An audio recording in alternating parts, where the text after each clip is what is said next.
Christopher Willard was the firstborn. This is a picture of him as a little boy with his younger brother. His mother says he loved to dance and make her laugh. And he was very loving. On March 31st, 2019, Willard was at the Oasis Apartments in Dallas visiting his girlfriend. According to a police report, just after 10 that night, security guards went to the apartment looking for him because they claim earlier in the evening he had assaulted a female security guard at the complex. The report also indicated there were no witnesses. Police say the guards pounded on the door, kicked it, and forced their way into the apartment. According to court records, the guards ordered Willard to the ground and he complied. The guards then claim he became uncooperative, so they backed out of the apartment. They claim Willard then came out holding a piece of thick wood. What happens next is caught on the body camera of security guard Vincent Hobbs. Drop the board right now. Hobbs repeatedly orders Willard to drop the board, but the video shows Willard has nothing in his hands. A police report also states the guards say he had a board in his hands, and so does Hobbs' attorney. Drop the board right now. You can see on a video where the gentleman does have a 2x4 that's about the length of his lower leg, and he attacks both Mr. Hobbs, the female officer, and a third officer. But if you look closely, you can see a board is near him, but it's not in his hand. You got a damn board in your hand. Put the board down. Here, Willard stretches out his hands with nothing in them. I have nothing. Put it down. I have nothing. What you talking about? Put down. Hobbs tells Willard he's going to tase him if he doesn't get on the ground. Get up. Get on the ground, bro. Bro, I ain't even doing nothing. When Willard turns to walk away, he's wrestled to the ground by the three security guards. Tase that. Tase him. Tase him. Hurry up. Hurry up. Get down. Get down. They tase him for 9 to 10 seconds.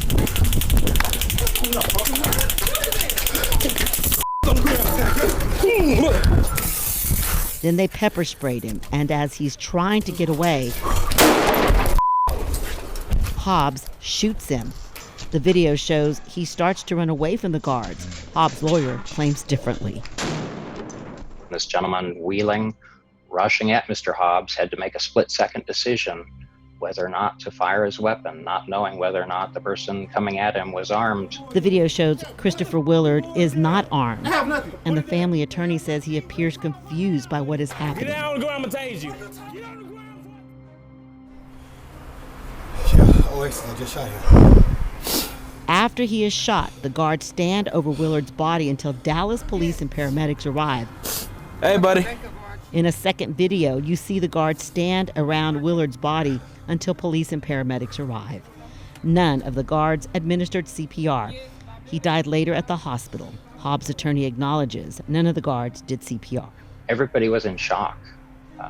And so to the extent that there was any delay in that, I think it's just because everybody was in shock. Nobody wants to take responsibility for the loss of a life. Tina Jones says she will never forget the moment she learned her son had been killed. They said my son had been shot. I can't. It still hurts this very day. It felt like I felt his pain when I heard it, and I just went down to my knees like, no, it can't be. He too nice. Everybody loves him. According to the arrest affidavit, Hobbs told police he thought Willard had a gun. Police say the tape didn't match his story and arrested him for murder. It tore me up to know that my son was naked. It's in, you can Google it, it's on the news, and you shot a naked person. So that means he couldn't hide anything. Why did you torture somebody like that?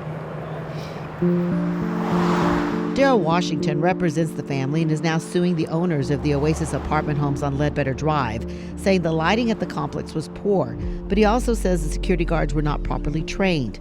Since this happened more than a year ago, the apartments are under new management and have added more lighting, including the balcony where the shooting took place. Washington says if the apartment complex had better lighting at the time, the shooting might have been prevented. And we believe that had this apartment complex properly taken care of its premises, had the apartment complex made sure that they were hiring proper security officers, we would not be having this interview today. But Hobbs and the other security guards are also suing the complex over lighting issues, saying they did not provide enough lighting and they couldn't see what they were doing. We reached out to the apartment complex multiple times for comment. They did not reply. Vincent Hobbs is charged with murder of Christopher Willard, but he is also the owner of North Texas Strike Force, the security company hired by the owners of the Oasis apartments. Rebecca, when I look at just the totality of the entire encounter, it was just bad.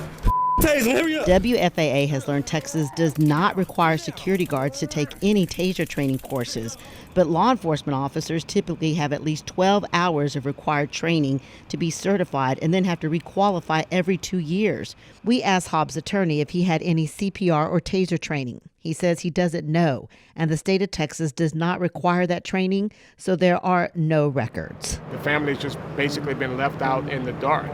And when you see cases that are like this and you see people dying, there's simply no reason for Christopher to have to die the way he did.